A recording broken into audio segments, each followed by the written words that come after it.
Hey guys, it's CZ. Today I'm going to be reviewing the Elecwish gaming chair. Guys, I finally got my gaming chair from Elecwish, and it's from Amazon.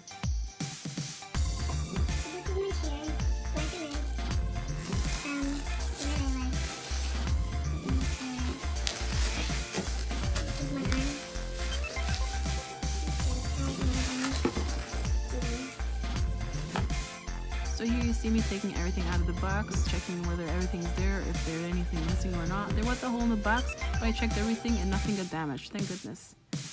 So the first thing I suggest is to take everything out of the box and lay them all out, so like that you can see what you have and see if anything has been damaged. Then take the screws and put them aside so it doesn't get lost. So before I decided to build, I decided to check the quality of this chair. I had to make sure that everything is perfect before I get started.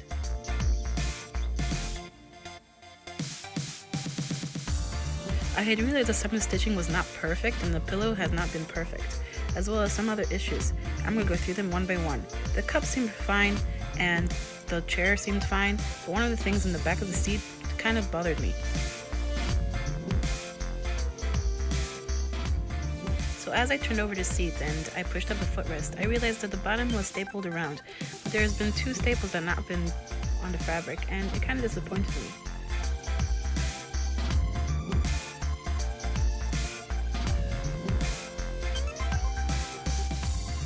I looked around if there was any more issues, and there was none. The quality of the chair seemed alright, and I was ready to start my work. Once I'm satisfied with everything, I take out the building manual. It is very easy to read and understand. So the wheels are very easy to put on. You just basically take it, and you just make sure it clicks in, and that's how it goes. So the first thing I did is check all the wheels to see if they're rolling okay, and they were.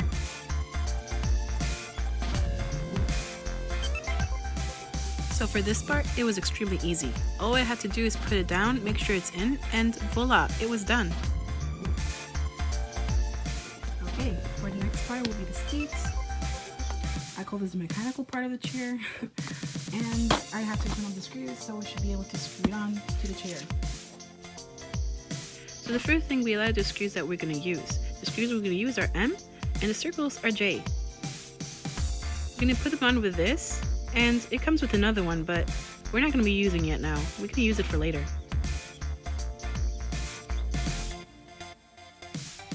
Once you have all the screws you need, all you gotta do is align the circles with the holes. For advice, when you put in the screws, make sure it's put in tightly. If it's loose, it could start rubbing all over in the hole and then it ends up damaging. Okay, so I securely put in the screws.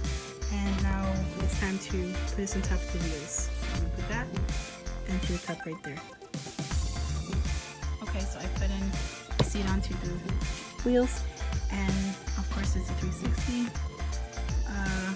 This is to lift. There we go.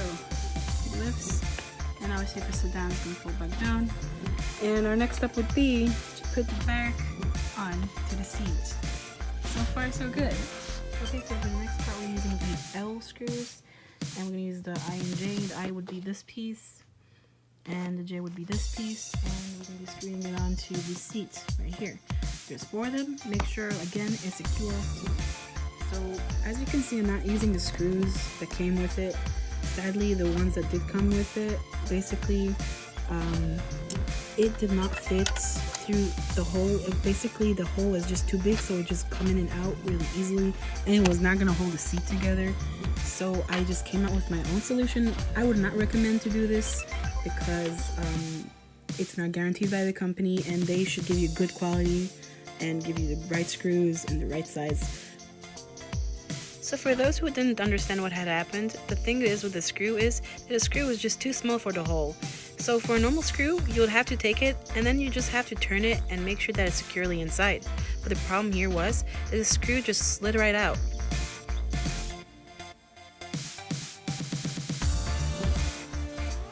The only reason why I put my own screws and bolts was because I wanted to finish this review. Usually I'll put a thumbs down for this, but I want everyone to see the qualities that this chair actually has. Lastly, we're going to install the arms. We're going to use the K-screw, and then I'm going to use this for the nice finishing touch. Just like the rest of the chair, it's going to be very easy to install. All you're going to do is take the K-screw and put them in each side and screw them on with this. So for my final rating for the Elequish gaming chair would be a 2.5. Sorry guys, you could do so much better. The reason why I decided to put 2.5 was because I did come with a few complications. One of them was, like I told you before, was those screws and the bolts that I had to put in on my own. And to addition to that was the bottom where it wasn't stapled into the fabric. The other thing that I do want to mention was the wheels. The wheels are not top quality, but it does do its job. It goes in directions where it has to be. One of the things I love about this chair is the arms. Why do I love the arms so much? Well, every time you decide to lean back, the arms actually follow along with you, and it's actually really well motorized. Another thing what I really love about this chair is that it has a footrest. The problem with this footrest is that it doesn't come out really easily, and it kind of bothered me. Even with one hand, it was a struggle for me to even try to show you. So, for my final review for the Elequish would be building a 5, comfort 3.5, arms definitely a 4, height is definitely okay, reclining would be a 4, the footrest would be a 2.5, the wheels would be 3, and for the overall, I give it a 2.5. That's my final review for the Elequish chair. I hope you enjoyed. Please like my video and subscribe. Thank you.